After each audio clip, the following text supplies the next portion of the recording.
Hello friends, मैं आपका सबसे देखी अपने यूट्यूब चैनल टैलेंट एकेडमी में आपका बहुत बहुत स्वागत करता हूं।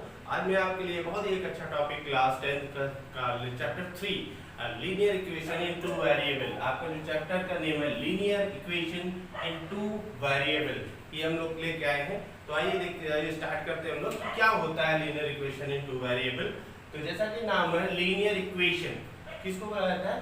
An equation of the form ax plus by plus c is equal to 0. ये आपका इक्वेशन का फॉर्म होगा where a b c are the real number and a and b, a not equal to 0, b not equal to 0 is called a linear equation in two variable. इसका जो standard form होगा वो होता है ax plus by plus c is equal to 0. यहाँ पर क्या है, इस जो रिलेशन का नाम है लीनियर इक्वेशन। लीनियर इक्वेशन क्यों बोला गया? क्योंकि लीनियर इक्वेशन हमने लास्ट लेक्चर में भी बताया था पॉलिनोमियल में कि जिसकी वेरिएबल की डिग्री 1 होती है उसको बोला जाता है लीनियर इक्वेशन। तो यहाँ पर देखिए x की भी वेरिएबल की जो डिग्री है वो 1 है और y वेरिएबल है उसकी भी डिग्री 1 है, यानी दोनों वेरिएबल की डिग्री 1 है, इसलिए कहा जाता है लीनियर इक्वेशन। और two variable x and y are the variable x और y टू वेरिएबल है, इसलिए बोला जाता है टू वेरिएबल इक्वेशन। और a इसके साथ a एंड b लगा है जो कि कोई रियल नंबर होगा आपका, पॉजिटिव नेगेटिव कोई भी नंबर हो सकता है। और c आपका है कांस्टेंट नंबर, कांस्टेंट नंबर है, कांस्टेंट, ये कांस्टेंट नंबर है। तो इस तरह के इक्वेशन को हम बोलेंगे linear equation in two variable. अब इसमें a और b की वैल्यू 0 नहीं हो सकती है, क्योंकि अगर a की वैल्यू 0 या b की वैल्यू 0 हो जाती है तो अगर यहाँ पे हम लोग a को 0 कर दिया जाए, a को 0 कर दिया जाए तो इक्वेशन क्या हो जाएगा? by plus c। इक्वेशन आपका जो बना by plus c equal to 0, that is आपका टू वेरिएबल इक्वेशन नहीं रहेगा। इसी तरह से अगर y को 0 कर देंगे ax plus c आ जाएगा, तो एक वेरिएबल नहीं होगा, इस वजह से a भी 0 नहीं हो सकता और b की वैल्यू भी 0 नहीं हो सकता, क्योंकि अगर ऐसा इनमें से कोई भी एक 0 हो गया तो जो हम लोग इक्वेशन बनाने वाला है टू वेरिएबल का, वो टू वेरिएबल का इक्वेशन नहीं रह जाएगा, इसलिए a और b की वैल्यू 0 नहीं हो सकती है। तो आइए आगे देखते हैं लोग।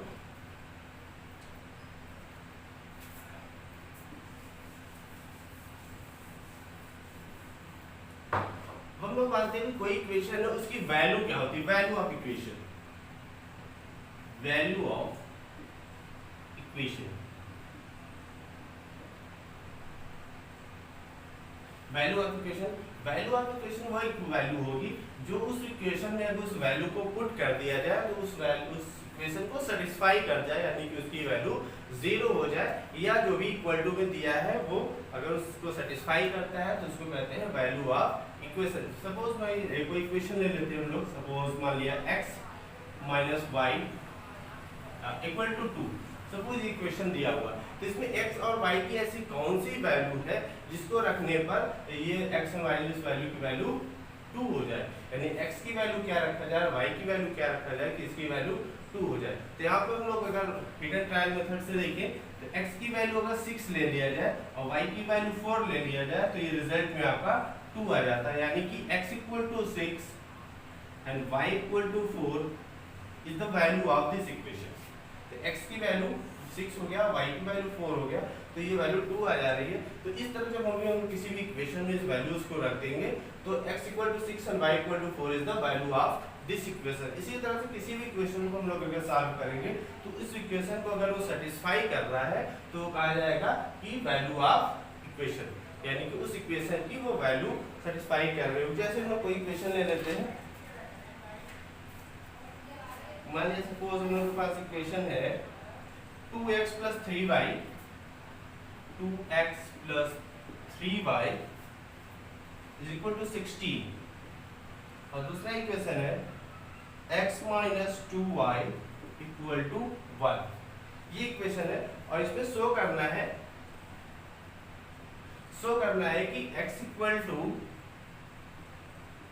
5 and y equal to 2 is the solution, is the value, is the value। हमें दिखाना ही है इस क्वेश्चन में कि ये दोनों इक्वेशन दिया हुआ है, इक्वेशन 1 और इक्वेशन 2, ये दोनों इक्वेशन दिया हुआ है। पूछ रहा है कि शो करना है कि x की वैल्यू 5 और y इक्वल टू 2 इन दोनों इक्वेशन का सॉल्यूशन है, ये प्रूफ करना है। कैसे ही वैल्यू आ रही है हम लोग आगे इसको डिसाइड पढ़ेंगे कि दोनों इक्वेशन की वैल्यूज को फाइंड आउट कैसे करते हैं, इसके कुछ मेथड्स हैं हम लोग आगे डिस्कस करेंगे। अभी ये देखते हैं कि इस वैल्यू को सेटिस्फाई कर रहा है कि नहीं कर रहा है। तो देखिए अगर फर्स्ट इक्वेशन को लिया जाए हम लोग 2x + 3y = 16, ठीक है, तो x की वैल्यू 5 रखना है, यानी x की जगह पे 5 पुट कर देना है और y की जगह पे 2 पुट कर देना है और देखते हैं इसकी वैल्यू क्या आती है।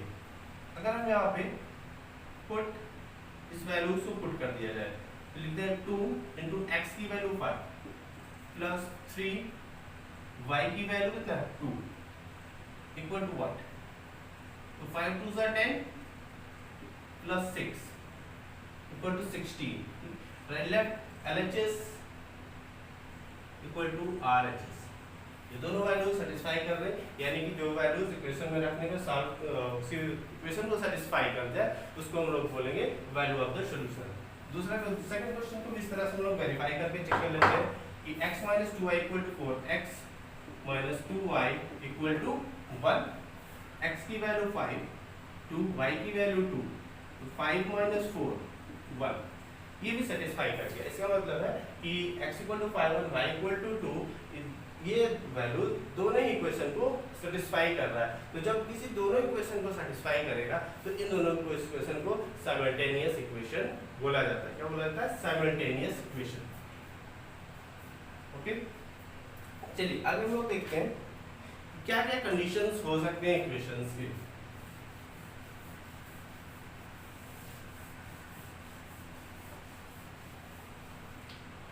Cases of 3 cases.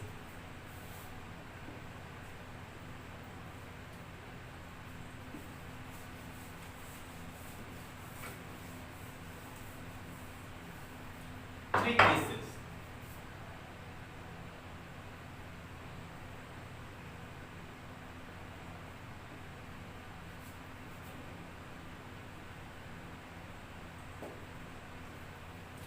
To line है, उनके 3 केसेस हो सकते हैं। पहला केस ये हो सकता है, पहला केस ये हो सकता है कि किसी भी कोऑर्डिनेट सिस्टम में, किसी भी कोऑर्डिनेट सिस्टम में दो लाइनें, मान लीजिए x है, ये y है, हो सकता है ये एक लाइन L1 इस तरह से जा रहा है, दूसरा लाइन इस तरह से L2 जा रहा है। तो ये दोनों लाइन किसी वन पॉइंट पे कट करें, किसी वन पॉइंट पे कट करें, तो इस तरह के इक्वेशन को हम बोलते हैं इंटरसेक्टिंग लाइन। दोनों लाइन एक दूसरे को किसी वन पॉइंट पे कट कर रहा है। Two line only one point पे ही कट कर सकता है, दो लाइनों पे कट नहीं कर सकता है। तो इस तरह के इक्वेशन को हम लोग बोलेंगे intersecting line.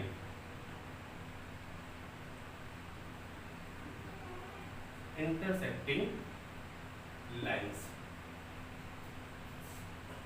Intersecting lines one point पे। तो यहाँ पे अगर हम लोग केसेस की बात करें, अगर टू इक्वेशन है हमारे पास, a1x plus b1y plus c1 = 0, second equation है a2x plus b2y plus c2 = 0। इस तरह से का दो इक्वेशन है हमारे पास।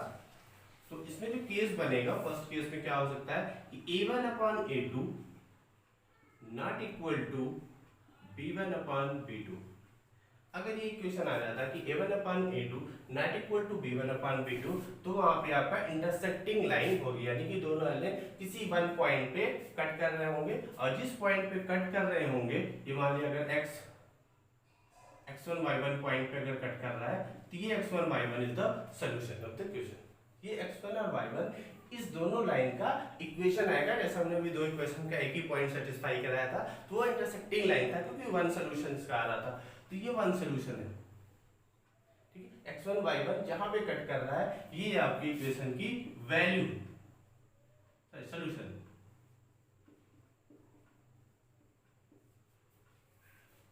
ठीक है, ये आपका सॉल्यूशन हो गया इस इक्वेशन से करना। सेकेंड केस ये हो सकता है केस 2। केस 2 ऐसा हो सकता है जिसको हम लोग बोलेंगे सेकेंड केस ये हो सकता है पैरेलल लाइन।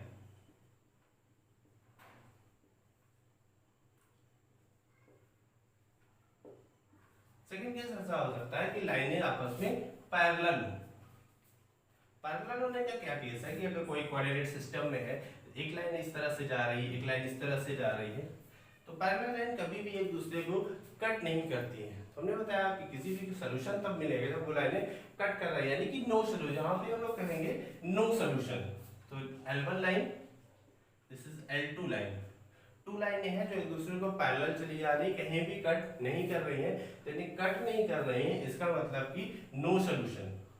इस केसेस में नो सोल्यूशन, कोई सोल्यूशन आपको नहीं मिलेगा, क्योंकि सोल्यूशन तभी मिलता है जब आपको वो इक्वेशन एक दूसरे को कट कर रही होती है, तो उसको बोलता है पैरेलल लाइन। पैरेलल लाइन कहीं भी एक दूसरे को कट नहीं करेंगे, तो नो सोल्यूशन। ठीक है, यहाँ पे वन लाइन था तो इसलिए हम लोग यहाँ पे कह सकते हैं कि वन सोल्यूशन। ठीक है, यहाँ सोल्यूशन नहीं कहा हम लोगों ने, यहाँ पे लिख देते हैं वन सोल्यूशन ओनली, सिर्फ वन सोल्यूशन मिलेगा, यहाँ पे कोई भी सोल्यूशन आपको नहीं मिलेगा। तीन लाइनों में तीन केसेस होता है। तीसरा केस क्या हो सकता है, तो इस केस में आप A1 A2 का जो रेशियो बनाएंगे वो हम लोग बनाएंगे A1 upon A2 equal to B1 upon B2 not equal to C1 upon C2। तो ये केस होगा कि A1 अपॉन A2 का जो रेशियो होगा वो इक्वल होगा, बस C1 C2 का जो रेशियो इक्वल नहीं होगा। अगर ये केस मिलता है तो आपको बिना सॉल्व करे बता सकते हैं कि दोनों लाइनें आपकी क्या है, पैरेलल है। थर्ड कंडीशन ये होती है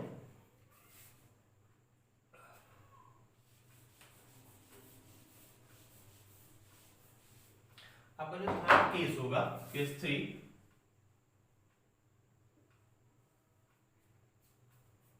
केस 3 आपका होगा कोइंसिडेंट लाइन।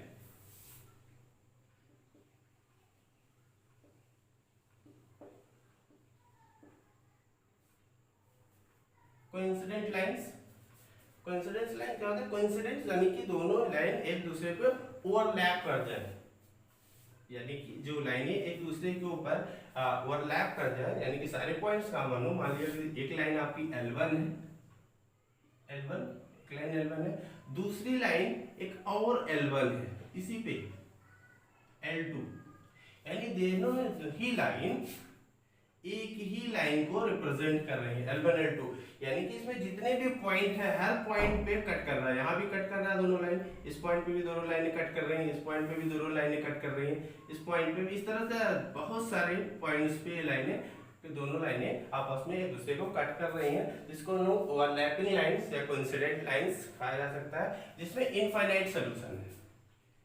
ठीक, infinite solution, infinite many solution.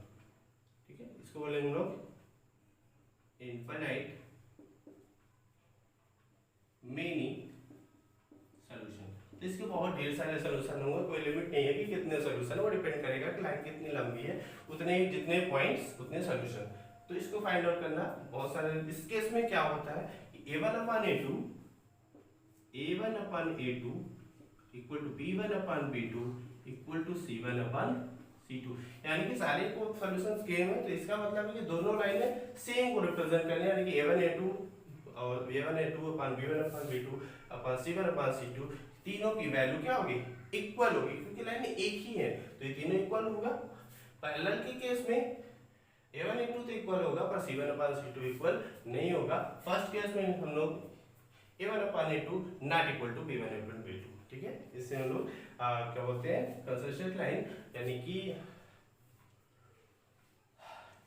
Coincident line, ठीक है, सॉरी इंटरसेक्टिंग लाइन। चलिए क्वेश्चन पे देखते हैं हम लोग। सपोज से रिलेटेड क्वेश्चंस को देखा जाता है।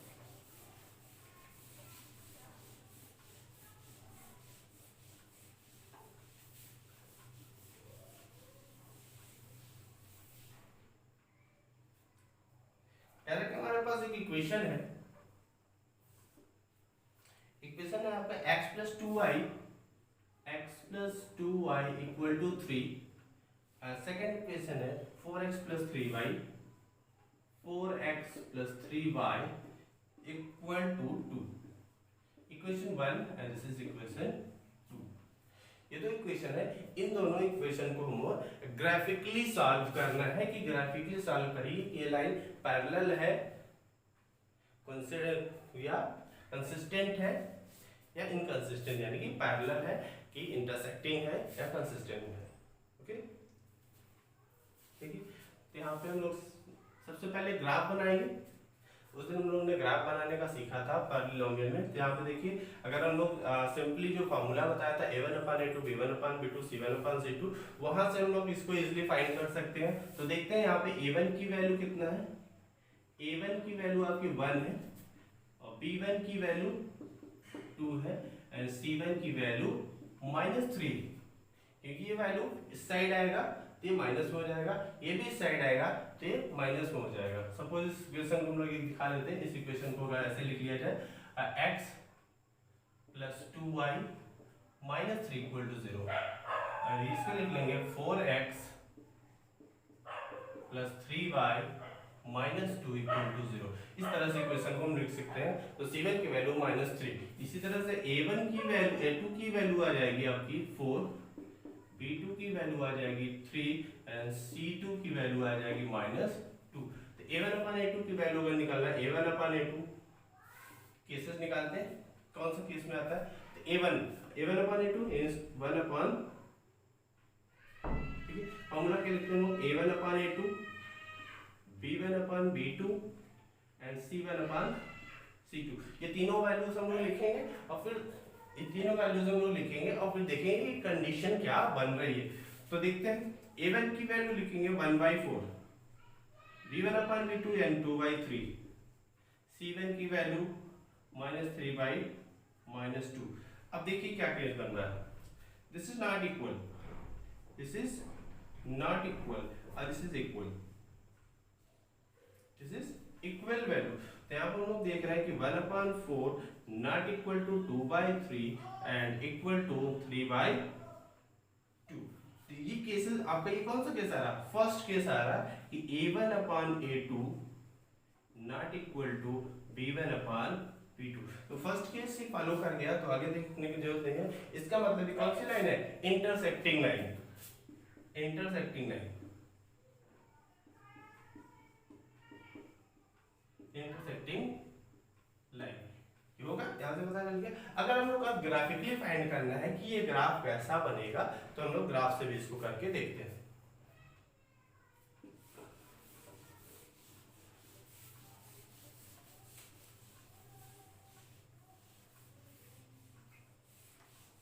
ठीक है, इस इक्वेशन को हम लोग इस साइड में लिख लेते हैं। सेकंड इक्वेशन को 4x + 3y + 2। इस इक्वेशन को हमें निकालना है तो सबसे पहले हम लोग इस तरह से लिख लें कि y के फॉर्म में 2y = 3 - x, तो y = 3 - x/2। ये इक्वेशन बन गया। अब यहां से हम लोग टेबल बना लेते हैं। जैसे भी आप सॉल्व करना है, आप x और y की वैल्यूज निकाल करके सॉल्व कर सकते हैं। यहाँ पे इस तरह से अब हम वैल्यूज को देखेंगे कहाँ पे ये सॉल्व होता जा रहा है। सपोज हम लोग 1 पे इसकी वैल्यू निकालते हैं। अगर x की वैल्यू, सपोज हम लोग x की वैल्यू 0 ले लेते हैं या 1 ले लेते हैं। x की वैल्यू 1 ले लिया, यहाँ पे x की वैल्यू 1 जैसे ही हम लोग लेंगे तो 3 - 1 2, 2/2 1 आ जाएगा। ठीक है, यानी x और y दोनों वैल्यू बराबर आ जाएगी। सेकंड वैल्यू अगर हम लोग मान लें y की वैल्यू 2 ले लें, सपोज 2 ले लिया, x की वैल्यू 2 ले लेंगे तो 3 - 2 1, यानी कि 1/2 वैल्यू आ जाएगी। थर्ड वैल्यू अगर हम लोग ले लिया जाए, -1 ले लें, सपोज -1 ले लेंगे तो यहाँ पे आ जाएगा 3 - -1/2 दैट इज 3 + 1/2 दैट इज 2, यानी कि यहाँ पे वैल्यू आपकी आ गई 2। उस साइड पे हम लोग देखते हैं कौन सी वैल्यूज कॉमन मिलती है।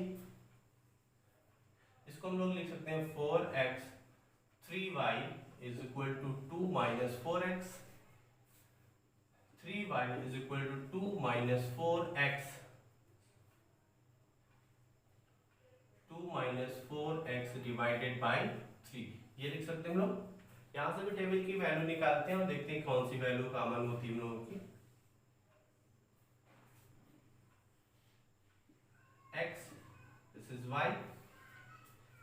इसके डिटेल अगर और अच्छे से कि ग्राफ कैसे बनता है देखना चाहते हैं तो हमारे पॉलिनोमियल पार्ट 3 में पूरी डिटेल में ग्राफ को कैसे ड्रॉ किया जाता है उसको दिया गया हुआ है, तो उसको आप देख करके हमारे लिंक में दिया हुआ है, उस लिंक पे जा करके आप या एंड स्क्रीन पे आपको मिल जाएगा, तो वहाँ से उसको भी आप देख सकते हैं और आपकी कोई भी टॉपिक छूटने ना पाए, सारे के सारे नॉलेज आप गेन कर पाए। इसके लिए बहुत जरूरी है कि हमारे चैनल को सब्सक्राइब जरूर मत भूलिएगा, इसको सब्सक्राइब कर दीजिए और लास्ट में बेल आइकन को प्रेस कर दीजिए ताकि आपकी जब भी नेक्स्ट वीडियो आपकी अपलोड हो आपको इन्फॉर्म हो जाए कि वीडियो अपलोड हो चुकी है और उसका कंप्लीट फायदा उठा सके। Okay, thank you. Please subscribe my channel. आइए x अपन y, यहाँ पे अगर हम लोग x की वैल्यू जो वैल्यूज यहाँ पे लिया हम लोगों ने, देखते हैं यहाँ पे वैल्यूज सेटिस्फाई कर रही है कि नहीं करती है। तो अगर हम लोग यहाँ पे x की वैल्यू 1 ले लें तो दिस इज 1 यानी माइनस 2/3 आ जाएगी। x की वैल्यू अगर हम लोग 1 लेंगे तो कितना आ जाएगा, 4 × 1 4 माइनस 2/3, तो ये वैल्यू माइनस 2/3 ये वैल्यू आ जाएगी।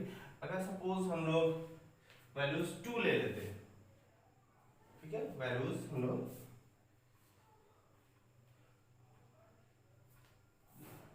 2 लेके देखते हैं। अगर यहाँ पे 2 लिया वैल्यू तो कितने आ जाती है, 2 माइनस 2 2 × 2 और 4 × 2 कितना हो जाएगा 8, देन माइनस 6/3 कितना आ जाएगा 2 minus 8 divided by 3 that is minus 6/3 that is minus 2 minus 2। अगर हम लोग इसकी वैल्यू 2 लेते हैं तो वैल्यू कितना आती है माइनस 2। अगर हम इसकी वैल्यू -1 लेते हैं, सपोज -1 ले लिया तो -1 अगर हम लोगों ने यहाँ पे लेंगे तो कितना आ जाएगा -1, ठीक है, 2 माइनस 4 इंटू -1 तो माइनस माइनस प्लस हो जाएगा, ये आ जाएगा कितना 6/3 that is 2।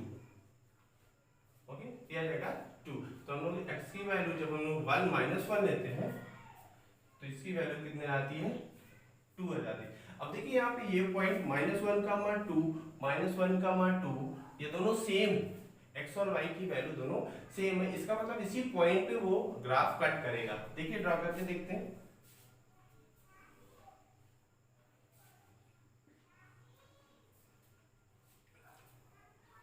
One two three 1 2 3 -1 -2 और ये -3 1 -1 -2 -3। ओके, यहाँ पे देखिए इस वैल्यूज को पुट करना है। 1, 1 कहाँ पे आ जाएगा, ये 1, 1 ये पॉइंट है 1, 1 ये आ गया 1, 1। सेकेंड पॉइंट 2, हाफ 2, हाफ ये हाफ यहाँ पे होगा 2, हाफ एक पॉइंट ये मिलेगा 2, 1/2। दूसरा पॉइंट मिल गया। तीसरा पॉइंट है -1, 2 -1 x की वैल्यू -1 यानी दिस साइड -1, 2 कहाँ पे है, यहाँ पे +2 और -1 तो x इस साइड माइनस होता है, यहाँ पे x माइनस होगा, इस साइड प्लस x होगा, इस साइड +y होता है, इस साइड -y होता है। ठीक है, तो यहाँ पे -1 यहाँ पे और +2 ऊपर की साइड, यहाँ पे आपका एक पॉइंट ये मिल जाएगा, इसको लोग कहेंगे -1, 2 दो पॉइंट मिले। इन दोनों लाइनों को हम लोग ड्रॉ करते हुए ऐसे चले जाएंगे, इस लाइनों को मिलाते हुए। दूसरा पॉइंट भी देखिए अगर हम लोग, तो जब x की वैल्यू 1 है, x की वैल्यू 1 है यहाँ पे, x की वैल्यू 1 तो y की वैल्यू -2/3 -2/3 को अगर हम लोग सॉल्व करेंगे तो 0.66 आएगा। ठीक है, 0.66 आएगा माइनस में, -0.66 -0.66 कहाँ पे आ जाएगा y की वैल्यू, तो यहाँ पे ये 0.5 होगा, 0.66 यहाँ पे कहीं आ जाएगा नेगेटिव वैल्यू, y की वैल्यू नेगेटिव, तो ये पॉइंट आपका आ जाएगा कितना 1 कामा -2/3, ठीक है। और नेक्स्ट पॉइंट आपका 2 कामा -2, x की वैल्यू +2, y की वैल्यू -2, यानी यहाँ पे ये पॉइंट आ गया आपका 2 कामा -2, ठीक है। थर्ड पॉइंट है -1 कामा 2, -1 कामा 2 कहाँ पे मिलेगा, -1 कामा 2 यहाँ पे, ये पॉइंट आपका आ जाएगा -1 कामा 2, ठीक है। तो ये पॉइंट आपका, सॉरी ये पॉइंट यहाँ पे नहीं आएगा, फर्स्ट पॉइंट ये -1/3, x की वैल्यू यहाँ पे है, y की वैल्यू यहाँ पे, इन दोनों को प्रोसीड करेंगे, आगे बढ़ाएंगे। x की वैल्यू यहाँ है, y की वैल्यू है, तो इस पॉइंट पे आपको मिलेगा ना, यहाँ पे इस पॉइंट पे मिलेगा, तो यहाँ पे आ जाएगा 1 कामा -2/3, इन पॉइंट्स को मिला देंगे, ये पॉइंट ये है, पॉइंट ये, इस तरह से आपको मिलाते हुए लाइनें चली जाएंगी। तो ये लाइन आपका हो गया L1, ये लाइन हो गया आपका L2, तो दोनों लाइनें हैं, ये लाइनें देख रहे हैं हम लोग किसी एक पॉइंट पे कट कर रही है, तो इस लाइन को हम लोग कहेंगे इंटरसेक्टिंग पॉइंट, इस पॉइंट को हम लोग बोलेंगे इंटरसेक्टिंग पॉइंट। इसी इंटरसेक्टिंग पॉइंट ही हमारा आंसर हो जाता है, और इसको आंसर को निकालेंगे कैसे हम लोग देखते हैं।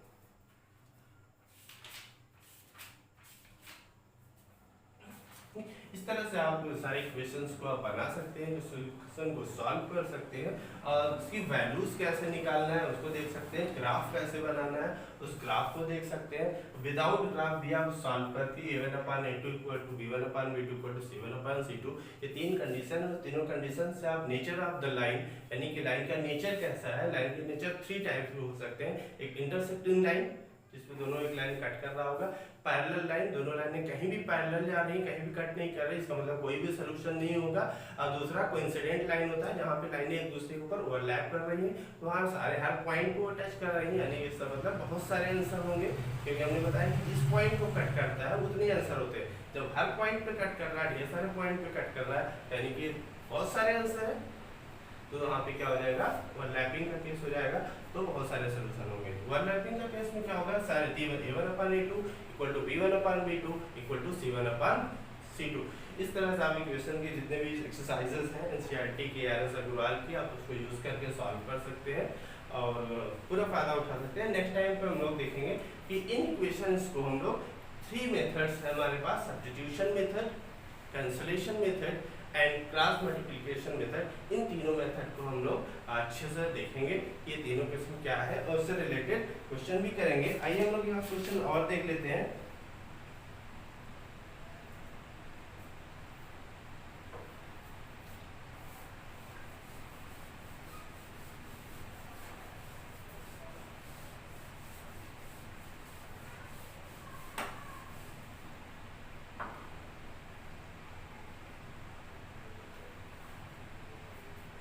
ठीक है, कुछ क्वेश्चन है जैसे दिया हुआ है 2x + 3y या x + x - y + 1, this is the equation.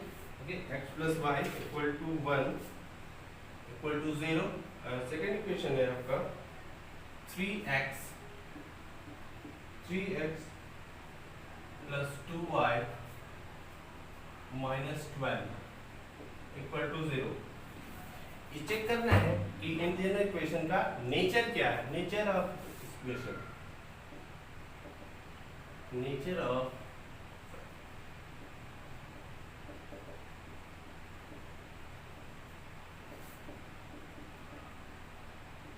Nature of equation बताता है कि इक्वेशन दोनों आपस में कैसे रिएक्ट कर रहे हैं, आपस में दोनों का रिलेशन क्या है, और उनकी वैल्यूज को भी निकालना है ग्राफिकली। तो ग्राफिकली आप लोग इसको करके ट्राई करिएगा, अगर नहीं कर पाते हैं तो कमेंट में बताइएगा क्या किया आप लोगों ने। इसको हम लोग अगर हम लोग फॉर्मूले से देखें तो a1/a2 लिख लेते हैं इस तरह से, b1/b2 इस तरह से लिख लिया, c1/c2 इस तरह से लिख लिया। यहाँ पे तीनों का केसेस देखेंगे कि आपस में इक्वल है कि नहीं है, तब हमने आपके बीच में कुछ साइन लगा सकते हैं। अभी तो पता नहीं है कि यहाँ पे इक्वल है कि नहीं इक्वल है, ठीक है। तो देखते हैं, अगर हम लोग अभी इक्वल लगा देते हैं सपोज, तो कुछ नहीं लगाते, a1/a2 a1 की वैल्यू कितना है 1, a2 की वैल्यू 3, b1 की वैल्यू -1, b2 की वैल्यू -2, c1 की वैल्यू 1, c2 की वैल्यू -12। यहाँ पे देख रहे हैं हम लोग 1/3, ये आ जाएगा minus minus cancel, 1/2 equal to 1/-12। यहाँ देखिए this is not a1/a2 not equal to b1/b2। First case a1/a2 not equal to b1/b2, that is one solution, only one solution। तो वन सोल्यूशन होगा, लाइन कैसा होगा, इंटरसेक्टिंग लाइन, इंटरसेक्टिंग लाइन होगा। आप graph से करके देखिएगा, ये दोनों इंटरसेक्टिंग लाइन ही होगी। क्लियर है? तो आज हम अपनी क्लास को यहीं पे स्टॉप करते हैं और नेक्स्ट वीडियो के लिए इससे जो तीनों इक्वेशन का सोल्यूशन हम लोग जिसमें देखेंगे वहाँ पे आप उसको देख सकते हैं। और वीडियो को इस तरह से आप सारे वीडियोस को देखते रहेंगे, लेकिन आपको क्लास 10 का इस स्टैंडर्ड पे हम आपको पहुँचा देंगे कि आप 90+ मार्क्स गारंटी के साथ ले आएंगे। अगर नहीं लाएंगे तो आप मेरे चैनल को सब्सक्रिप्शन अपना हटा लीजिएगा। इस बात की मैं गारंटी देता हूँ कि अगर आपने मेरे वीडियोस को पूरा देख लिया और उससे एक्सरसाइज को कर लिया तो आप पूरी तरह से मैथमेटिक्स में आपकी एक स्ट्रांग पकड़ हो जाएगी। आप बहुत ही अच्छे नॉलेज से अच्छे मार्क्स आप लोग गेन कर पाएंगे। क्लियर? तो आप लोग इसे देखिए और वीडियोस को लाइक कर दीजिए, सब्सक्राइब करके शेयर करिए ताकि आपके फ्रेंड्स भी इसका फ़ायदा उठा सकें। और हाँ, आपको ये बता दिया जाए कि इस चैनल पे हम सिर्फ 10th का मैथ नहीं बल्कि क्लास 12 का भी मैथ पढ़ाया जाता है। और आपको वन डे एग्जाम कंपटीशन के भी जो ट्रिकी मैथ्स होते हैं वो भी आपको रेगुलरली मिलता रहता है। कुछ ट्रिकी मैथ्स आप लोग अपने चैनल पे आप देखेंगे प्लेलिस्ट में तो आपको मिल जाएगा। सारे ट्रिकी मैथ जो होगी आपकी स्पीड बहुत कम होती है, तो स्पीड बनाने के लिए हम आपको कुछ ट्रिक्स भी बताते हैं कि कैसे मल्टीप्लाई करेंगे, कैसे स्क्वायर रूट निकालेंगे, परसेंटेज रेशियो एक्सेट्रा, जितने भी वन डे एग्जाम के लिए हो, चाहे सीटेट के लिए हो,